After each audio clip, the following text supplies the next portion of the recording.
Hello everyone, आजच्या the Hindu मधला सगळ्यात महत्त्वाचं एडिटोरियल आपण पाहू. विमेन्स रिझर्वेशनवर हे एडिटोरियल आलेलं आहे.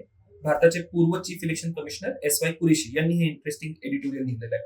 यांनी काय म्हटलं या पर्टिक्युलर एडिटोरियल मध्ये, तर सगळ्यात पहिला मुद्दा की जे काही विमेन्स रिझर्वेशन लागू होणार आहे टेक्निकली ते लागू होईल 2029 पासून. तर त्यांनी एक क्रिटिसिझम दिलेलं आहे की जर खरोखर विल अँड स्पिरिट मध्ये विमेन्स रिझर्वेशन लागू करायचं होतं तर हे 2029 पासून का लागू होत आहे. टेक्निकली ते म्हणतात की हे आपण आधी सुद्धा लागू करू शकत होतो. त्याच्यानंतर त्यांनी बरेचसे अनालिसिस केले आहे की कशा पद्धतीने हे लागू होईल. पण 3 इम्पॉर्टंट क्रिटिसिझम SY कुरेशी या पर्टिक्युलर बिलवर करतात. सगळ्यात पहिलं क्रिटिसिझम त्यांचं हे आहे की बघा, तुम्ही विमेन्स रिझर्वेशन जेव्हा लागू करत आहात लोकसभेमध्ये लागू करत आहात, पण राज्यसभा काय याच्यामध्ये एक्सक्लूड केली गेलेली आहे.